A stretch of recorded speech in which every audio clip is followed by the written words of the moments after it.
There we go, that's me.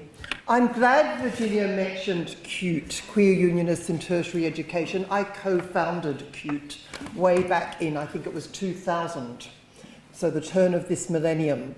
And I was able to get up at our National Council and say I was a cute dyke.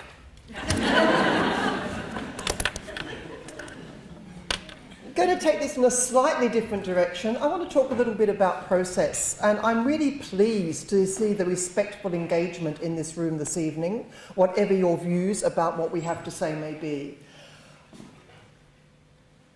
Upstairs in the toilet, in the women's toilets, there was a poster on the door saying, respect means standing up for each other, means calling out bad behaviour.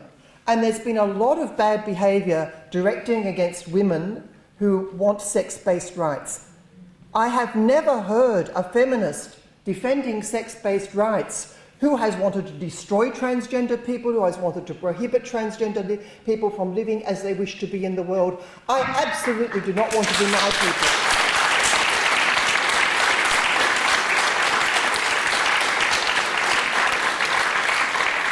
I do not want to deny anyone, however they present physically in the world, however they wish to present themselves in the world. I do not want to deny them oxygen, but I do not want women to be denied oxygen either. And as Virginia said, we should not be upholding the rights of some at the expense of the rights of others. As women, when we speak up for our rights, we have a long history and a long memory of being vilified, of being attacked, of being humiliated, of being ridiculed, of being physically attacked, and of being silenced. And guess what? It's happening again over this debate.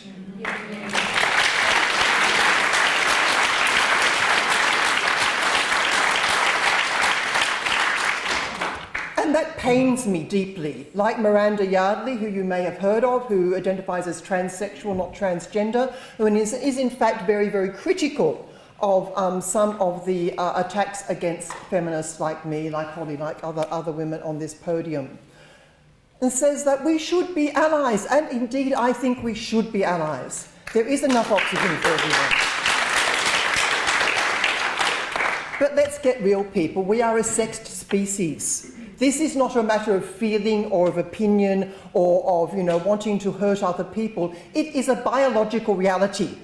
Now, that biological reality has social consequences for us as women, because unfortunately we also live in a society where gender is a social marker, and it means that women are actually inferiorised by that social marker and risk all sorts of discriminations and violence because of it. But the biology of our sex also has quite significant implications. And I'm not just talking about reproduction. You heard from Hayden about sport. And I am not seeing, for example, a whole bunch of transgender women running to compete in rhythmic gymnastics, because they probably lose. Our biology does mean things, and it may be about the way we trained and so on, and I'm perfectly prepared to acknowledge that. But if you look at how rhythmic gymnasts are chosen, they're petite, they're extremely supple and so on. So there are certain morphological characteristics, as I would say in French, certain physical characteristics that tend to predispose people to do better in some things than others. And that's just a fact of life, whether you're male or female. There are other health consequences. Very few women are haemophiliacs. It happens, but it's extremely rare. Very few men get breast cancer, and I'm talking men, and I'm talking biological males and females. And no matter what hormones you take, no matter what surgery you have, no matter how you identify and present in the world, your DNA does not change. There are certain sex-related health consequences of being male or female. And sometimes there are specific health consequences. If you have 1X, for example, you have Turner syndrome as a female, and that has quite serious health consequences for you for the rest of your life. So there are certain sexed predispositions to have certain health things and not other health things. So if we disappear those predispositions, how is the medical profession supposed to engage with us as sexed species? Now, I don't think sex should be a mark of social distinction. That's another question. I mean, I'm interdisciplinary. We're talking about our disciplines. But if I were to give myself a primary home, it would probably be political science. So I'm actually quite interested in the politics of this debate. We live in a democracy We live in a place, with the government, whatever we think of our current government, and I don't think very highly of it myself, but whatever we think of our current government, federal or state, for that matter, but whatever we think of our current government, that government does like to go around the world talking about freedom, democracy and the rule of law and human rights.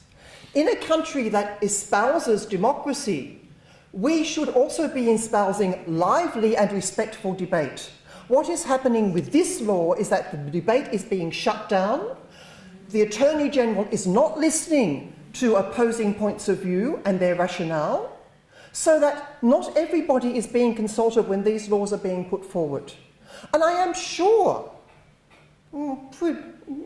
maybe not 100%, but close to 100% sure that there are a lot of people with very, very good intentions and very good will who don't want transgender people to feel marginalised or vilified or discriminated against. But at the same time, why should transgender rights be again and again and again at the expense of biological female women's rights? Because that is what always happens to us.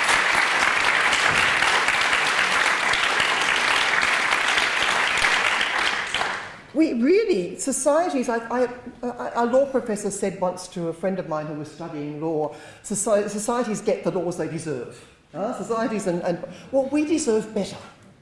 We deserve better than the law that is being proposed. We deserve laws that help respect the rights of all. And there's one last thing I would like to mention, and it's a little bit controversial. I could talk about transgendering children, but that's a whole other area, and I won't go there today. But, you know, I know that the American Association of Paediatrics has expressed very strong views about that, and I do recommend you to read what they have to say. But the last thing I'd like to mention, and I will put a caveat in front of this, not all men bash and rape women, and not all transgender women bash and rape women either. However, statistically, transgender women, that is biological males who identify as women, are no more likely to assault women, but nor are they less likely to assault women.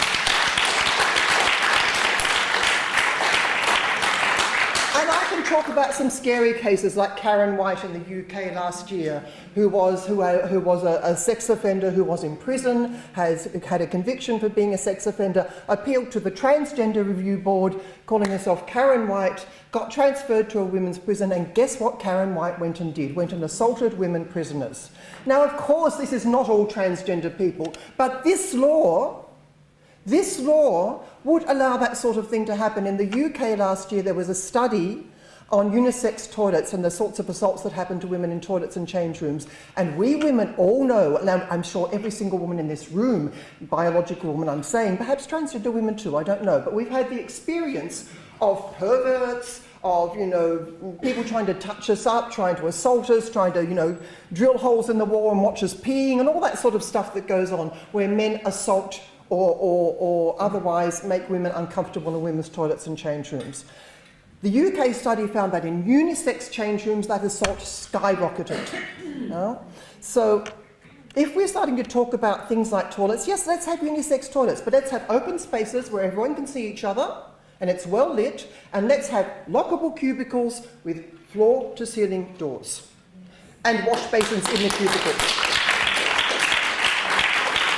That way we can have unisex toilets, and women who are dealing with young children or have suddenly get their period or any other thing that is socially quite difficult for them to deal with and physically quite difficult for them to deal with, they have some privacy and dignity.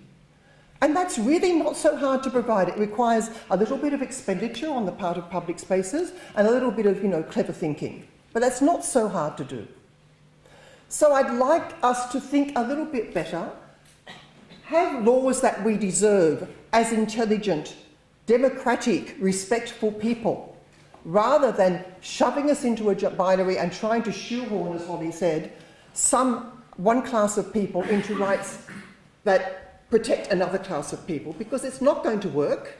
We need something far more creative. Thank you.